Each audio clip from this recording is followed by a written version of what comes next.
If I talk about RBI Grade B 2024 examination, so around 60 days are left for the phase 1 of this year examination, considering that phase 1 is to be held on 8th September 2024 as per the rumors going on and as per the expectations.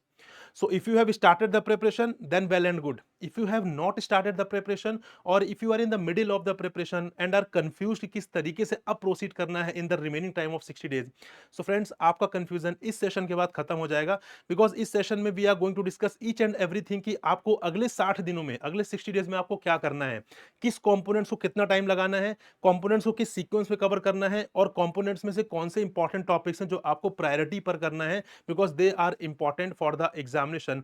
Each and everything will be discussed in this session itself. So friends, welcome to this channel and now let's begin. So यहाँ पे आप देख सकते हैं we are going to discuss 60 days strategy for RBI Grade B 2024. और हम ना सिर्फ फेज 1 की बात करेंगे, हम फेज 2 की भी बात करेंगे, क्योंकि फेज 1 के लिए लगभग 60 डेज हैं, लेकिन उसके बाद फेज 2 के लिए 40 डेज आपको एक्स्ट्रा मिलेंगे.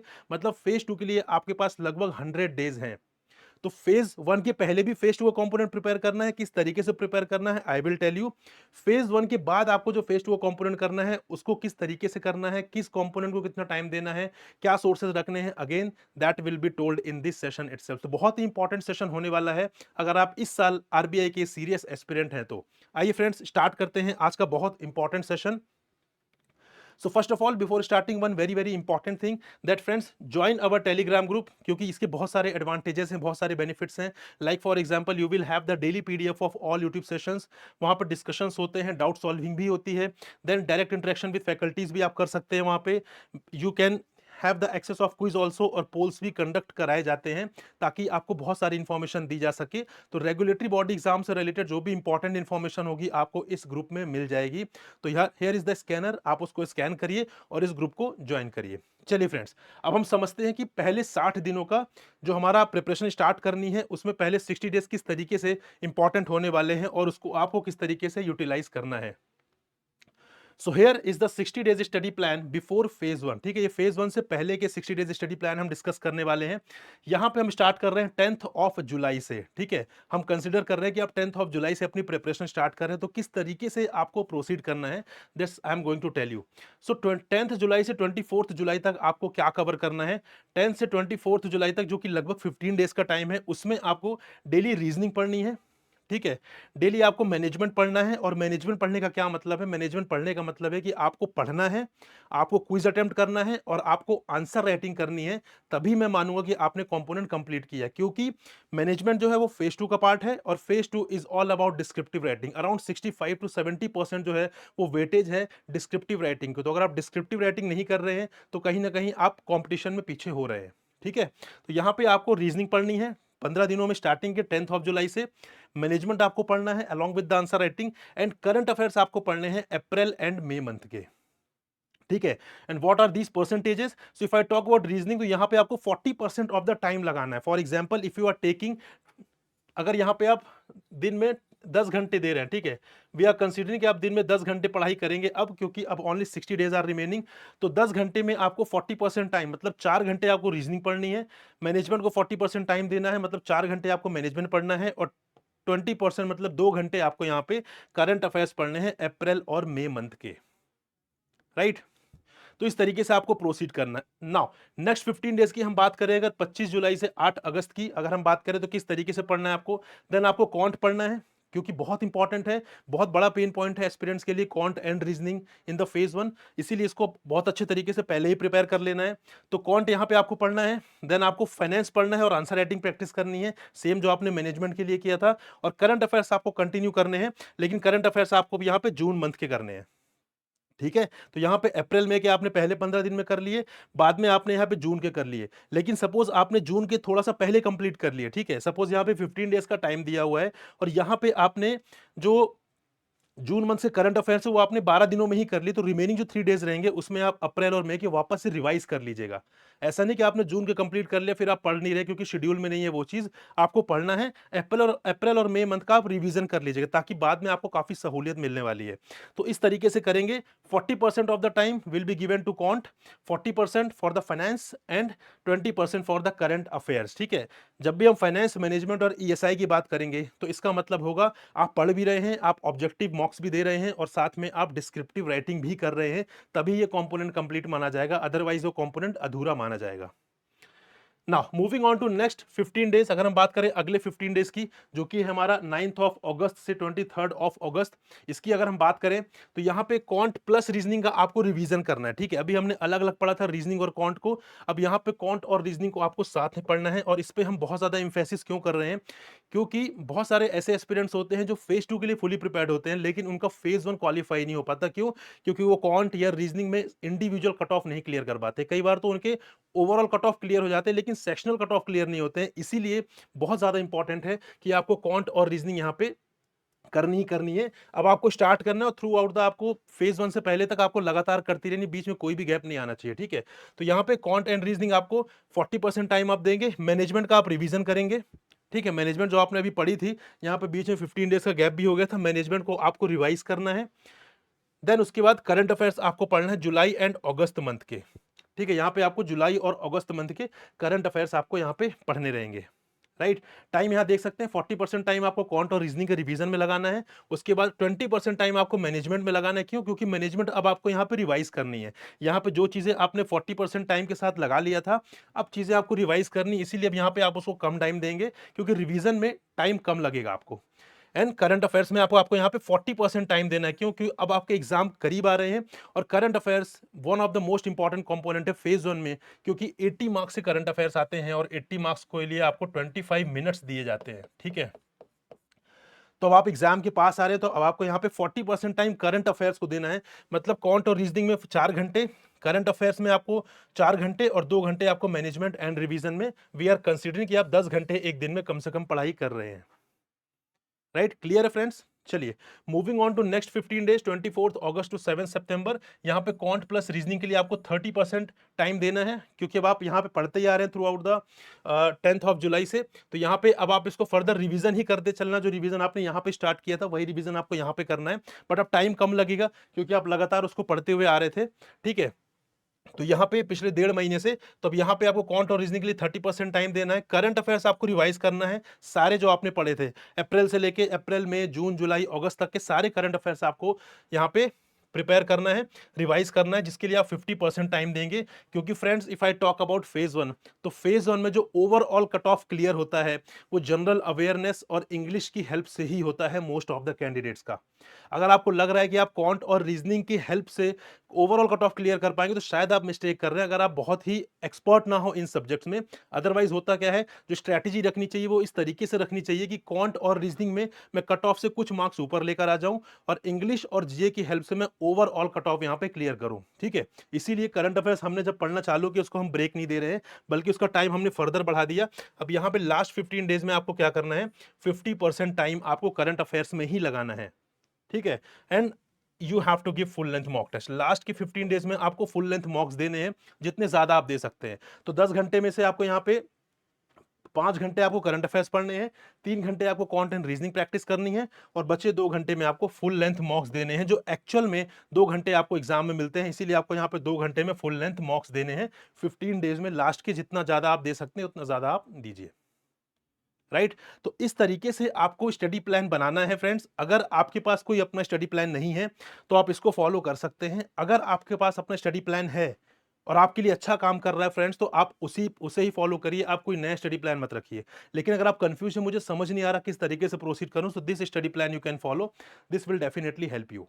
Right, so this is about कि पहले 60 डेज बिफोर फेज 1 क्या करना है आपको, किस सीक्वेंस में पढ़ना है आपको कंपोनेंट्स को, किसको कितना टाइम देना है, ये उसके बारे में था।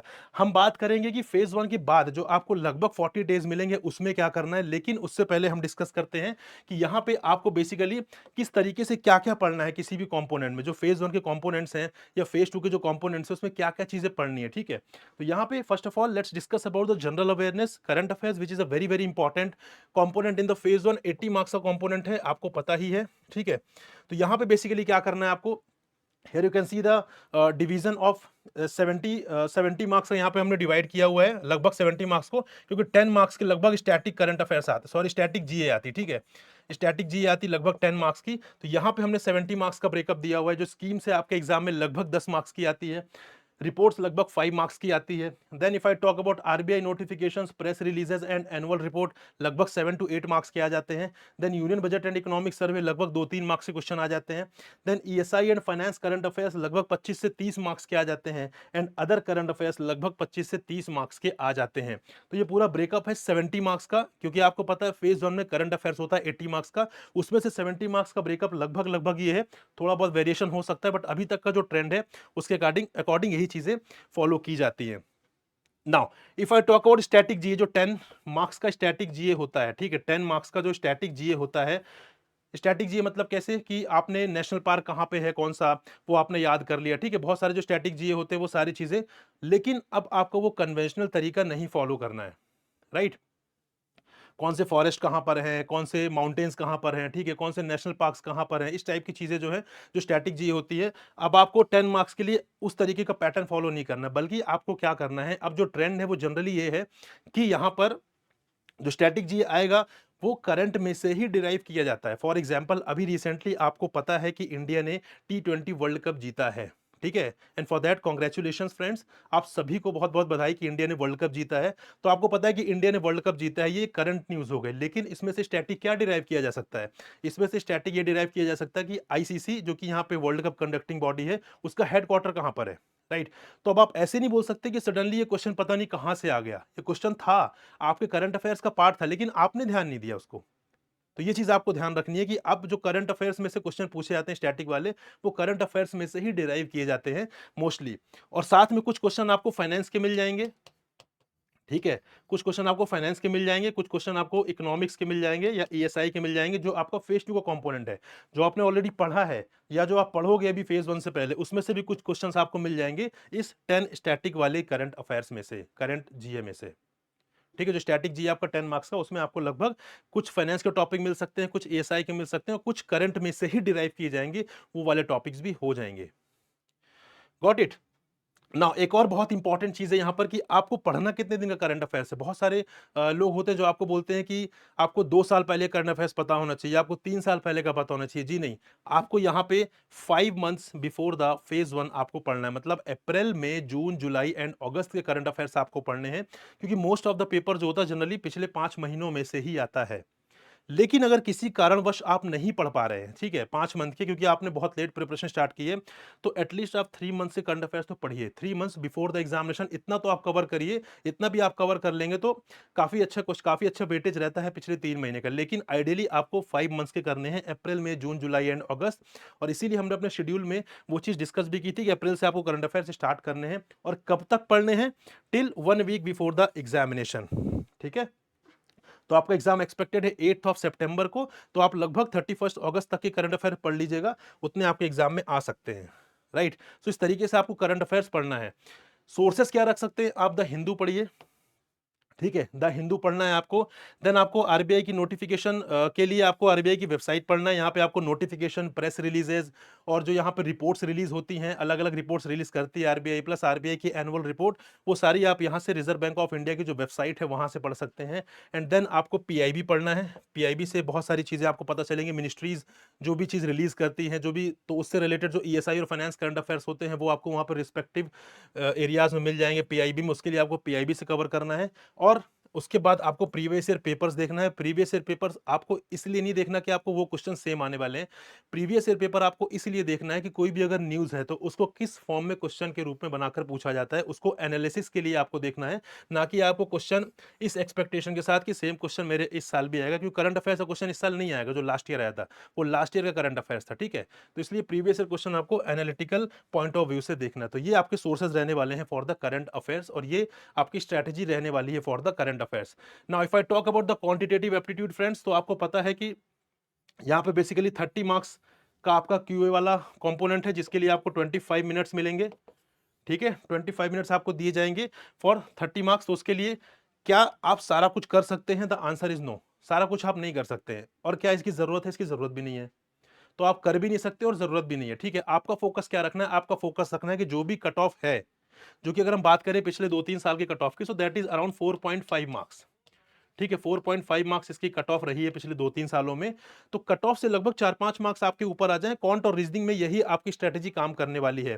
क्योंकि आपको जो टारगेट रखना है वो करंट अफेयर्स और इंग्लिश में ज्यादा से ज्यादा स्कोर लाने का कोशिश करना है। क्योंकि वहां पर जो कॉस्ट बेनिफिट एनालिसिस करेंगे तो वो ज्यादा है, वहां पे कॉस्ट कम है और बेनिफिट ज्यादा है। यहाँ पे कॉस्ट ज्यादा है, यहाँ पे इनको कवर करने की कॉस्ट बहुत ज्यादा, बेनिफिट कंपेरेटिवली कम है।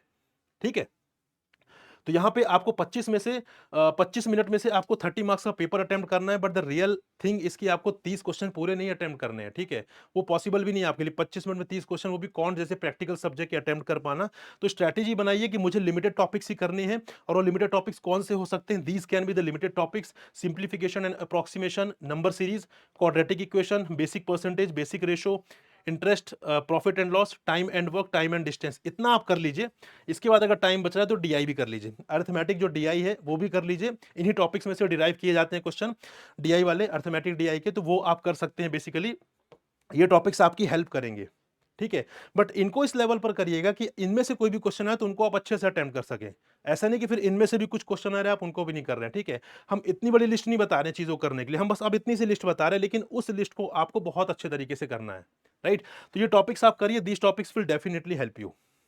ठीक है, चलिए, सोर्सेस क्या है इसके लिए? Sources you can refer Arun Sharma और you can refer doctor R S Agrawal. एक चीज ध्यान रखिएगा, इनकी लेटेस्ट वाली बुक ही रेफर करिएगा। ये लेटेस्ट है कि नहीं है, I do not have any idea, बस मैंने आपको रेफरेंस के लिए यहाँ पे ऐड कर लिया है। इन दोनों में से कोई एक बुक रेफर करनी है। अरुण शर्मा का लेवल कंपैरेटिवली थोड़ा सा हायर है, लेकिन बहुत अच्छी बुक है। आर एस अग्रवाल बहुत बेसिक से स्टार्ट करने के लिए काफी अच्छी बुक है। तो जो भी आपका लेवल हो उसके हिसाब से आप एक बार ट्राई कर लीजिएगा। दोनों में से एक ही सोर्स रखना है, लेकिन दूसरा सोर्स मत रखिएगा। ठीक है, दोनों बुक एक साथ मत करिएगा, अदरवाइज वो टाइम वेस्ट करेंगे।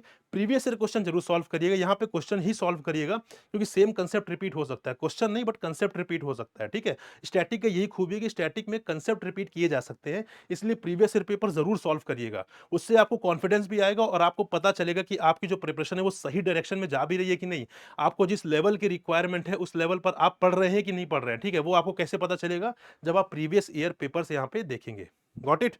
Moving on to reasoning ability. Again, reasoning ability में you will be given 45 minutes and you have to attempt 60 questions. 60 question 60 marks के 45 मिनट्स आपको यहाँ पे दिए जाएंगे। बट द थिंग इज कि क्या 45 मिनट में 60 क्वेश्चन कर पाएंगे आप? द आंसर इज बहुत डिफिकल्ट है। अगर आप बहुत ही एक्सपर्ट नहीं है इस सब्जेक्ट में, बहुत ज्यादा कंफर्टेबल नहीं है इस सब्जेक्ट में, तो आप नहीं कर पाएंगे। ठीक है, अगर आप हैं कंफर्टेबल तो आप कर लेंगे, अदरवाइज बहुत दिक्कत जाएगी। बट द थिंग इज, क्या आपको इसकी जरूरत भी है? आपको 45 मिनट में 60 क्वेश्चन करने की जरूरत है? If I talk about the cut off, so that is around 9 marks. ठीक है, पिछले 2-3 सालों में कट ऑफ लगभग 9 मार्क्स रही है। तो 9 मार्क्स के लिए क्या आपको पूरा रीजनिंग पढ़ना जरूरी है? बट हम ये नहीं कह रहे कि आप 9 मार्क्स को टारगेट करिए। आप हमेशा कट ऑफ से 4-5 नंबर ऊपर के लिए ही टारगेट करिए, क्योंकि अगर पेपर थोड़ा सा ईजी आया तो कट ऑफ वेरी करेगा। राइट, तो जो भी है, हम बोले अगर आप 15 का टारगेट रख रहे हैं कि मुझे 15 मार्क्स लेकर आने हैं रीजनिंग वाले कंपोनेंट में, तो उसके लिए क्या पूरी रीजनिंग पढ़ना जरूरी है? The answer is no. बहुत ही लिमिटेड टॉपिक्स जो आपको करने हैं और उसको करके भी आप एग्जाम में ला सकते हैं। तो ये कुछ इंपॉर्टेंट टॉपिक्स हैं। देखो, वी आर नॉट सेइंग कि आप सारी चीजें छोड़ दीजिए। ठीक है, ये हम जो डिस्कशन कर रहे हैं वो हम कर रहे हैं कि प्रीवियस ईयर का जो ट्रेंड रहा है उसके अकॉर्डिंग। ट्रेंड चेंज भी हो सकता है, लेकिन जो ट्रेंड है उसके हिसाब से हम बातें कर रहे हैं यहाँ पर। तो यहाँ पे ये कुछ इंपॉर्टेंट टॉपिक्स है जो कि आप रीजनिंग में कर सकते हैं। For example, coding and decoding, syllogism हो गया, इनइक्वालिटी हो गया, डायरेक्शन सेंस हो गया, blood relation, machine input output, ranking, alpha numeric series. ये टॉपिक आप कर लीजिए। इनके साथ आप चाहें तो क्रिटिकल रीजनिंग वाला कंपोनेंट भी कर सकते हैं, जैसे स्टेटमेंट एजम्पशन हो गया, स्टेटमेंट आर्गुमेंट हो गया, स्टेटमेंट कॉज एंड इफेक्ट हो गया, स्टेटमेंट कंक्लूजन हो गया, and statement course of action हो गया। ठीक है, तो ये भी इंपॉर्टेंट है, ये तो कर ही लीजिए, ये तो मैंडेटरी, इनको कर लीजिए। अगर आपको टाइम मिले तो ये भी कर लीजिए साथ में। ठीक है, उसके बाद जो आपके सीटिंग अरेंजमेंट वाले पजल वाले क्वेश्चन होते हैं वो दिखते इजी हैं, लेकिन कई बार मोस्ट ऑफ द टाइम गलत ही करते हैं बच्चे। ठीक है, इवन मेरा तो गलत होता था, तो आई थिंक आप लोगों का भी होता होगा। इसलिए puzzles and seating arrangement question जो है उनको उनको छोड़ा जा सकता है एग्जाम में। ठीक है, तो ऐसा नहीं कि आप पजल क्वेश्चन देकर आप भावनाओं में बह जाएं और पजल वाले क्वेश्चन आपने पहले ले लिए या सिटिंग अरेंजमेंट वाले क्वेश्चन आपने पहले ले लिए। ये गलती मत करिएगा, पहले ये वाले क्वेश्चंस उठाइएगा, एक बार ये वाले कर लीजिएगा, उसके बाद फिर आप मूव करिएगा। जब आपके पास टाइम बचेगा तो आप पजल और उसमें जा सकते हैं। अदरवाइज होगा क्या, स्टार्टिंग में पजल और सिटिंग अरेंजमेंट क्वेश्चन करने में बहुत मजा आता है हमें, जब हम स्टार्ट करते हैं। ठीक है, एग्जाम में उसके बाद होता है क्या, धीरे धीरे जब टाइम निकलता है, 5-7 मिनट 8 मिनट हो जाते हैं, तब हमको पता चलता है हम सही आंसर तक पहुंचे ही नहीं या हम सही जा ही नहीं रहे हैं। तो फिर बहुत ज़्यादा फ्रस्ट्रेशन होगा, ठीक है? उस चीज़ को अवॉइड करने के लिए आपको सबसे पहले ये वाले टॉपिक्स करिएगा, उसके बाद आपके पास टाइम बचे तो करिएगा, otherwise it can be left. Got it? What sources can you can follow? Doctor R S. Agarwal for the reasoning part, ठीक है? अच्छी बुक है, आप इसको रेफर कर सकते हैं। But one very very important thing is that you have to refer the previous year question, right? ये आपको प्रीवियस ईयर क्वेश्चन बेसिकली आपको यहाँ पर भी अटेम्प्ट करना है, बहुत इंपॉर्टेंट है। यहाँ पे आपको पता चलेगा किस टाइप से क्वेश्चन यहाँ पर आ रहे हैं, तो उसके लिए आपको प्रीवियस ईयर क्वेश्चन डेफिनेटली यहाँ पे आपको रेफर करना ही करना है। वो सेम कंसेप्ट अगेन रिपीट भी हो सकता है और आपको पता भी रहेगा आप किस डायरेक्शन में यहाँ पर जा रहे हैं। Got it? ठीक है, आई होप आपको क्लैरिटी हो चुकी है इसके रिगार्डिंग।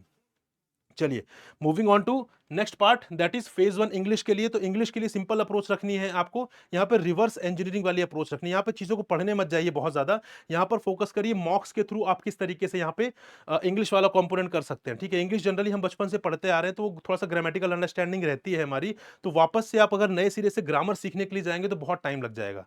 तो बेहतर है यहाँ पर रिवर्स इंजीनियरिंग अप्रोच रखिए, मॉक्स के थ्रू यहाँ पे इंग्लिश की प्रैक्टिस करिए और वहां से आराम से किया जा सकता है। बट कुछ एरियाज जो इंपॉर्टेंट है इंग्लिश में, वो रीडिंग कॉम्प्रिहेंशन, डबल फिलर्स हो गए, सेंटेंस वर्ड रीअरेंजमेंट हो गया, क्लोज टेस्ट हो गया, error deduction and sentence improvement, ये कुछ इंपॉर्टेंट टॉपिक्स हैं जो आपके इंग्लिश के लिए इंपॉर्टेंट है। तो रिवर्स इंजीनियरिंग के थ्रू आप पढ़ाई करिए, इन टॉपिक्स पे थोड़ा सा ज्यादा फोकस कर लीजिए, क्योंकि एग्जाम में लगभग पूछे जाते हैं ये वाले topics. If I talk about the sources, तो मॉक्स के लिए तो आप कोई भी मॉक्स रेफर कर सकते हैं, जो रेगुलेटरी बॉडीज के लिए मॉक्स मिलते हैं वो आप रेफर कर सकते हैं। बट कुछ लोग ऐसे हैं जो बुक रेफर करना भी चाहते हैं, this is a good book, SP Bakshi, आप इसको रेफर कर सकते हैं, अच्छी बुक है। बट जब भी हम किसी बुक की बात कर रहे हैं फ्रेंड्स, आपको लेटेस्ट वर्जन ही रेफर करना, ये चीज आप याद रखिएगा, ठीक है?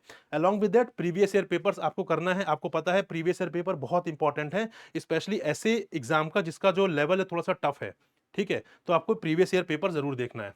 Now moving on to the phase two part friends, phase two की अगर हम बात करें तो फेज टू में आपको पता है फाइनेंस है, मैनेजमेंट है and economic and social issues है, ठीक है? तो हम बात करते हैं मैनेजमेंट की। क्यों? क्योंकि हमने देखा था स्टार्टिंग में 60 डेज प्लान हमने डिस्कस किया है, तो 60 डेज प्लान में भी क्या हुआ था, 60 डेज प्लान में हमने देखा था कि आपको फेज टू के कंपोनेंट्स पढ़ने हैं, पहले मैनेजमेंट फिर फाइनेंस, ठीक है? फिर आपको मैनेजमेंट का रिवीजन करना है, क्योंकि फेज वन के बाद आपको इतना टाइम नहीं मिलेगा कि आप नए सिरे से इन कंपोनेंट्स को पढ़ सके। तो इसीलिए यहाँ पे आपको जानना जरूरी है कि फेज टू की तैयारी किस तरीके से करनी है। तो मैनेजमेंट की बात करें वेटेज की, तो इसका वेटेज लगभग 45 टू 50 मार्क्स का होता है, बोथ ऑब्जेक्टिव और डिस्क्रिप्टिव मिलाकर, ठीक है? अब यहाँ पे किस चीज पर फोकस करना है? मैनेजमेंट जनरली लोगों को बोरिंग लगती है, लेकिन सब्जेक्ट बहुत इंटरेस्टिंग है अगर आप उसमें अंडरस्टैंडिंग डेवलप कर ले तो। अगर आप चीजों को याद करने जाएंगे तो बिलीव मी, आप कुछ टाइम बाद भूल जाएंगे और फ्रस्ट्रेट हो जाएंगे, आपको सब्जेक्ट से नफरत हो जाएगी। लेकिन एक बार आपने चीजों को समझ लिया तो बहुत ईजी हो जाएगा आपके लिए। तो यहाँ पे एक तो मल्टीपल रिवीजन रिक्वायर्ड है, प्लस कंसेप्चुअल अंडरस्टैंडिंग रिक्वायर्ड है। अगर ये दोनों चीजें आपने फॉलो कर ली मैनेजमेंट के लिए, तो मैनेजमेंट आपके लिए बहुत ईजी सब्जेक्ट हो जाएगा, ठीक है? और बहुत मजा आएगा। And one very important thing is that management is the most scoring component in the entire syllabus, entire curriculum of RBI grade B examination. सबसे ज्यादा स्कोरिंग सब्जेक्ट है, इसलिए क्योंकि सिलेबस लिमिटेड है, सिलेबस पूरा स्टैटिक है, तो इस पर जितनी ज्यादा कमांड आप बनाएंगे उतने अच्छे मार्क्स आपके आ सकते हैं। But you have to focus on multiple revision and the conceptual understanding, क्योंकि चीजें प्रैक्टिकल बेस्ड क्वेश्चंस भी आजकल आने लग गए हैं, जो आप अगर आपने थियोरेटिकली याद किया तो आप उन क्वेश्चंस को समझ नहीं पाएंगे, ठीक है? If I talk about the important topics, तो सारे ही टॉपिक्स इंपॉर्टेंट हैं, क्योंकि ये हाईएस्ट स्कोरिंग कंपोनेंट है और बहुत बड़ा है भी नहीं, लिमिटेड टॉपिक्स हैं, उसको सारा कंप्लीट करना। उसमें से कुछ भी आप फिल्टर मत लगाइए कि मुझे इसको फर्दर इन टॉपिक्स को नहीं पढ़ना है, सारे टॉपिक्स अच्छे से पढ़िए। अगर आपने अच्छे से पढ़ लिया तो यहाँ एफएम वाले पेपर में लोगों के 80 प्लस मार्क्स आराम से आते हैं, 85 तक मार्क्स बहुत आराम से आते हैं, क्योंकि स्टैटिक कंपोनेंट है मोस्टली और चीजें पता होती है कि स्टैटिक में क्या क्या चीजें पूछी जाती है। तो आप उसके लिए अगर अच्छे से पढ़ाई कर रहे हैं, अच्छे से प्रैक्टिस कर रहे हैं, तो डेफिनेटली आपको हेल्प मिलेगी, ठीक है? If I talk about the sources, तो ये सोर्सेज आप रेफर कर सकते हैं, principles and practice of management by L M Prasad, और यहाँ पे business ethics and corporate governance के लिए बीएन घोष कर सकते हैं, क्योंकि एथिक्स वाला पार्ट भी है आपके सिलेबस में। तो यहाँ पे आप corporate governance and business ethics वाली जो बुक है बीएन घोष की, वो कर सकते हैं। Very very important thing, previous year papers हर कॉम्पोनेंट के साथ करना ही करना है, ठीक है? इसकी इंपॉर्टेंस इसीलिए इसको मैं बार बार बोल रहा हूँ, क्योंकि इसकी बहुत ज्यादा इंपॉर्टेंस है। जितना ज्यादा आप प्रीवियस ईयर क्वेश्चन सॉल्व करेंगे उतना ज्यादा आप एग्जाम के क्लोज जाएंगे, आपको पता रहेगा कि एग्जाम की रिक्वायरमेंट क्या है, उसको किस तरीके से टैकल करना है। जितना दूर रहेंगे उतना ही आप एग्जाम से भी दूर रहेंगे, ठीक है? तो पीवाईक्यू आपको हमेशा रेफर करना है। So these are the sources for management part. Now moving on to the finance part, लगभग 50 टू 55 मार्क्स का यहाँ पे वेटेज होता है, क्योंकि एफएम वाला पेपर होता है पूरा 100 मार्क्स का होता है, जिसमें से मैनेजमेंट लगभग 45 टू 50 मार्क्स का होता है और फाइनेंस लगभग 50 टू 55 मार्क्स का होता है, ठीक है? वेरिएशन हो सकता है, बट आप समझ लीजिए कि लगभग लगभग इन दोनों का वेटेज इक्वल ही होता है, ठीक है? यहाँ पे फर्दर फाइनेंस मैनेजमेंट तो पूरा स्टैटिक होता है। If I talk about the finance तो यहाँ पे करंट और स्टैटिक होते हैं बेसिकली, ठीक है, इसके डिवीजन। तो करंट वाला जो पार्ट होता है लगभग 10 टू 12 मार्क्स का होता है फाइनेंस वाले पेपर में, out of 50 to 55 marks. If I talk about the static part तो ये लगभग 38 टू 40 मार्क्स का होता है, राइट। तो इसीलिए मैं बोल रहा हूँ कि एफएम वाला जो पेपर है वो मोस्टली स्टैटिक है, लगभग 75-80% वो स्टैटिक ही है, मैनेजमेंट वाला जो जो एफएम वाला जो कंप्लीट पेपर है, क्योंकि करंट वाला पार्ट सिर्फ फाइनेंस में है, वो भी लगभग 10 टू 12 मार्क्स का ही है, ठीक है। So this is the thing. Now अब कैसे प्रिपेयर करना है, if I talk about the static first, अगर हम बात करें फाइनेंस स्टैटिक की जो कि 38 से 40 मार्क्स का है, तो अभी आपको किस तरीके से प्रिपेयर करना है फ्रेंड्स, एक चीज ध्यान रखिए, ये हम बात कर रहे हैं कि आपको इस लिमिटेड टाइम में, इस 60 डेज में आप किस तरीके से आपको चीजों को करना है, ठीक है।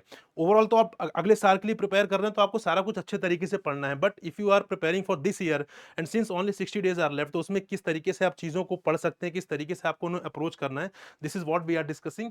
तो if I talk about this one phase two finance, तो यहाँ पे इंपॉर्टेंट टॉपिक्स हैं, डेरिवेटिव्स हो गए, बॉन्ड्स हो गए, फंक्शंस ऑफ आरबीआई हो गया, फाइनेंशियल इंस्टीट्यूशंस हो गया, रिस्क मैनेजमेंट हो गया, प्राइमरी एंड सेकेंडरी मार्केट हो गया, cash flow ratios, income statement and balance sheet, then inflation हो गया।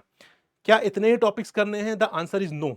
टॉपिक्स आपको सारे करने हैं, but these are the most important topics. तो कुछ भी छोड़ना नहीं है, कुछ भी छोड़ना एडवाइजेबल नहीं है, क्योंकि अगर आपके सिलेबस में है कोई भी चीज, इसका मतलब वो आपके एग्जाम में आ सकती है, ठीक है। सिलेबस में तो आपके एग्जाम में आ सकती है, उसके बाद आप क्लेम नहीं कर सकते कि ये टॉपिक कभी नहीं पूछा गया तो अब क्यों पूछा गया, वो चीज आप नहीं कर सकते हैं। इसलिए बेहतर है, पढ़ना सब कुछ है, लेकिन these are the most important topics जो आपको अच्छे तरीके से पढ़ना है, क्योंकि ये एग्जाम में काफी बार पूछे जाते हैं।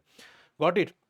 If I talk about the current part which is of 10-12 marks, finance current में क्या क्या चीजें आती हैं, ये चीजें आती हैं आरबीआई की notification, press release, reports release by RBI, ठीक है, लगभग 4 से 6 मार्क्स का होता है ये। If I talk about union budget and economic survey, तो 1 टू 2 मार्क्स का होता है। We are talking about phase two part, ठीक है, क्योंकि फेज टू फाइनेंस की हम बात कर रहे हैं यहाँ पर। If I talk about finance current affairs, जो कि 4 से 5 मार्क्स का रहता है, लगभग टोटल 10 से 12 मार्क्स का करंट अफेयर्स आपका फाइनेंस वाले कॉम्पोनेंट में आता है। Got it. इसके लिए आप कितने मंथ्स के फाइनेंस करंट अफेयर्स आपको कवर करने हैं, तो आपको यहाँ पे 8 मंथ्स के करंट अफेयर्स कवर करने हैं for the phase to. Phase two के लिए, फेज टू से पहले आपको 8 मंथ्स का करंट अफेयर्स पढ़ना है फाइनेंस वाले के लिए, राइट। और कब तक पढ़ना है? Before 1 week before the examination. Same rule जो हमने देखा था फेज वन के लिए, बट वहां पे हमने 5 मंथ्स बोला था और यहाँ पे हम बोल रहे हैं कि यहाँ पे आपको 8 मंथ्स पढ़ना है। लेकिन अगर किन्हीं कारणवश आप नहीं पढ़ पा रहे हैं, तो उस केस में आपको क्या करना है, उस केस में आपको at least 5 months before phase two of the examination आपको करंट अफेयर्स फाइनेंस वाले वो तो पढ़ने ही पढ़ने हैं। और फाइनेंस करंट अफेयर्स से क्या टॉपिक्स हैं, ये वाले टॉपिक्स, ये वाले एरियाज जो हैं वो फाइनेंस करंट अफेयर्स के हैं, वो आपको बहुत अच्छे तरीके से करने हैं, राइट। चलिए, if I talk about the sources, static finance static वाले के लिए सोर्सेस क्या है, principle and practices of banking, ये अच्छी बुक है। Then bank financial management, again ये भी अच्छी बुक है फाइनेंस के टॉपिक्स के लिए। देन यहाँ पे रमेश सिंह की इंडियन इकोनॉमी है, लेटेस्ट वर्जन ही आपको रेफर करना है। एंड प्रीवियस ईयर पेपर से one very very important thing, सारी बुक सारे तरीके से पूरा कंप्लीटली नहीं पढ़ना है, टॉपिक्स जरूर मैच कर लीजिएगा, जो टॉपिक आपके सिलेबस में है आरबीआई के एग्जाम के, वही टॉपिक्स आपको यहाँ से लेने, क्योंकि बुक्स तो बहुत बल्कि हैं, पूरा पढ़ने जाएंगे तो फिर आप बिल्कुल प्रो हो जाएंगे, लेकिन वो उस चीज़ की रिक्वायरमेंट है नहीं अभी यहाँ पर।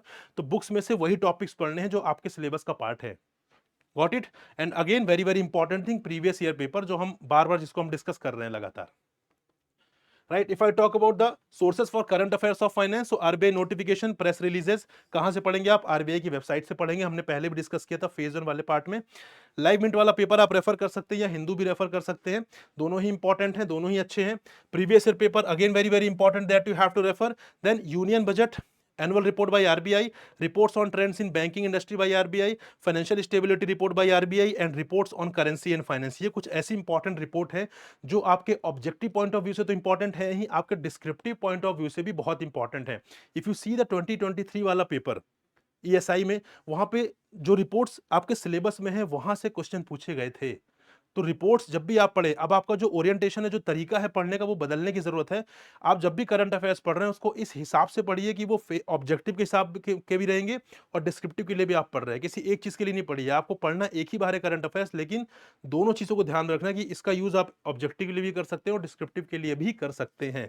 तो इन रिपोर्ट्स पर स्पेशली आपको ध्यान देना है। Moving on to the ESI वाला पार्ट, जो कि पूरा 100 मार्क्स का होता है, आपको पता है, इसका ब्रेकअप बताऊंगा। तो स्टैटिक वाला होता है 25 टू 30 मार्क्स का, और करंट की बात करें तो 70 टू 75 मार्क्स का। एग्जैक्टली अपोजिट होता है जो हमारा फाइनेंस वाला पेपर होता है, एफएम वाला पेपर होता है। यहाँ भी लगभग 75% जो है वो करंट होता है, 25% के लगभग यहाँ पे स्टैटिक पार्ट होता है। Now if I talk about the static part जो कि 25 टू 30 मार्क्स का होता है, उसके लिए क्या इंपॉर्टेंट टॉपिक्स हैं जो आपको अभी करने हैं रिमेनिंग 60 डेज में? These are the important topics: measurement of growth, economic history of India, poverty elevation and employment generation, monetary policy, fiscal policy, balance of payment and international economic institutions. क्या इसके अलावा सारे टॉपिक्स छोड़ने हैं? The answer is no. करना आपको सब कुछ है, बट ये मोस्ट इंपॉर्टेंट टॉपिक्स है जहां से क्वेश्चन पूछ लिए जाते हैं, तो आपको इनको बहुत अच्छे तरीके से मल्टीपल टाइम रिवाइज करके चीजों को कंप्लीट करना है। If I talk about the current part, तो करंट पार्ट में this is the breakup. If I talk about the current part, तो ईएसआई करंट अफेयर्स लगभग 20 मार्क्स के आते हैं, रिपोर्ट्स आती हैं लगभग 20 टू 25 मार्क्स के, और स्कीम्स आते हैं लगभग 20 टू 25 मार्क्स के। ठीक है, ये चीजें आती हैं आपके ईएसआई करंट अफेयर्स में। तो यहाँ पे 70 टू 75 मार्क्स का करंट वाला कंपोनेंट होता है ईएसआई के पेपर में, जिसका ये ब्रेकअप होता है। Got it? कितने मंथ्स का पढ़ना है? सेम रूल है, 8 मंथ्स का आपको पढ़ना है before till 1 week before the examination. अगर आप 8 मंथ्स का नहीं पढ़ पा रहे हैं तो आप 5 मंथ्स का तो डेफिनेटली पढ़िएगा। सोर्सेस की बात करें स्टैटिक के लिए, तो again Ramesh Singh, but selectively पढ़ना है। जो टॉपिक्स आपके सिलेबस में हैं उन्हीं टॉपिक्स को पढ़ना है। Ramesh Singh more than 1000 pages की है, तो बहुत डिफिकल्ट होगा अगर आप सारा पढ़ने जाएंगे, क्योंकि उसकी रिक्वायरमेंट भी नहीं है। ठीक है, तो आपको क्या करना है, आपको बेसिकली सेलेक्टिवली पढ़ना है अपने सिलेबस के according.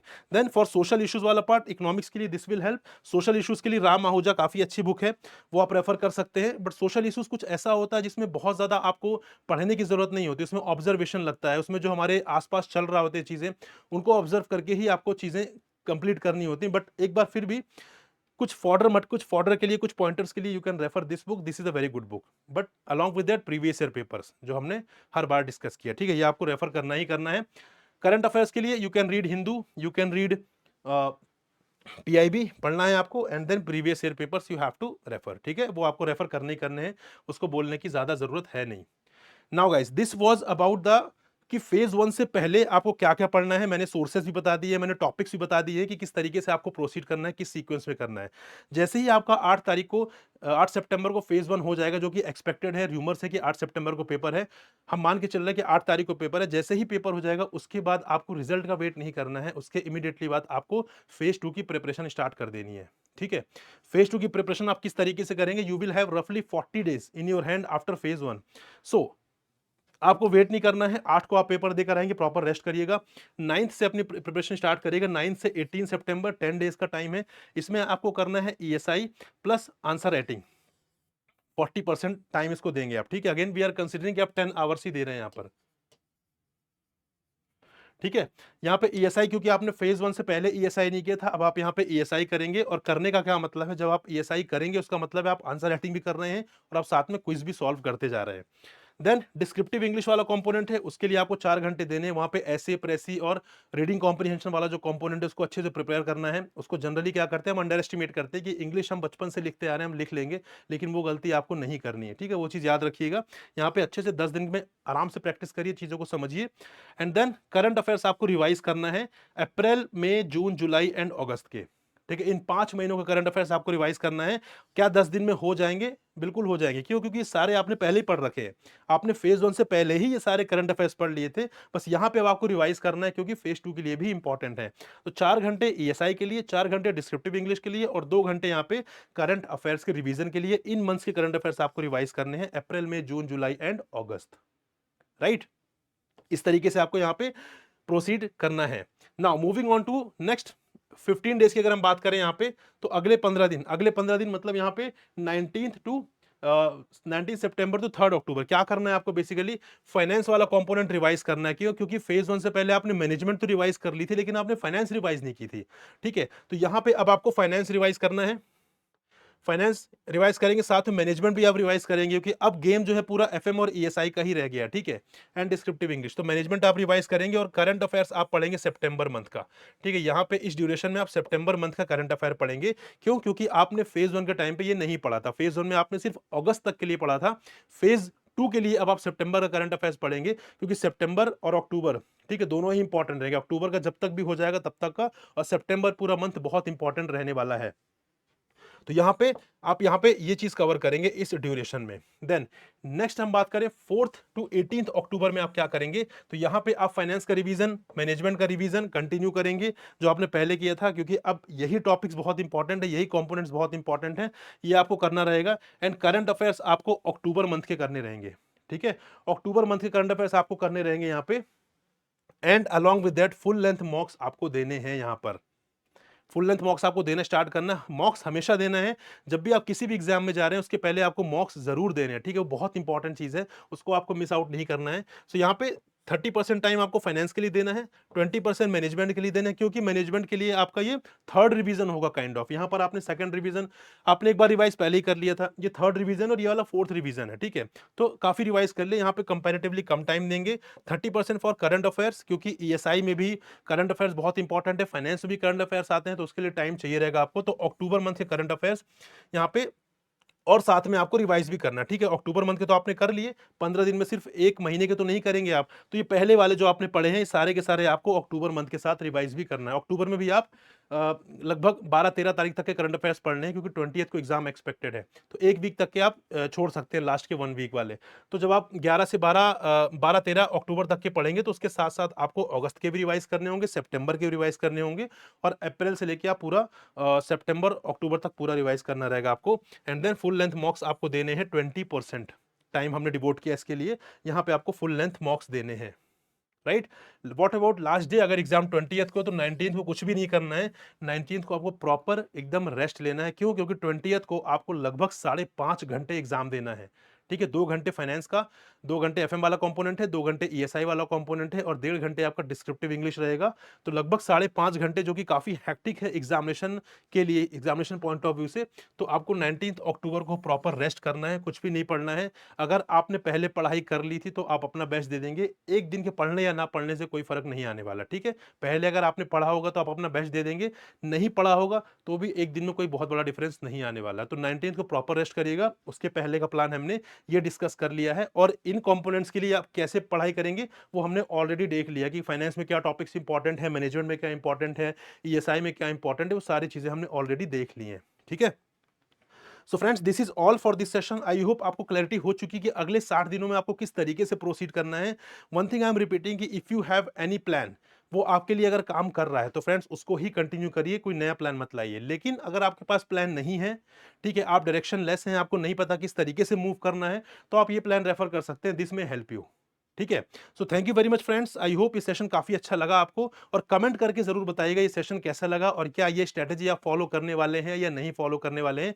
I will be waiting for your comments. Thank you very much, will meet in another session, till then good bye and happy learning friends.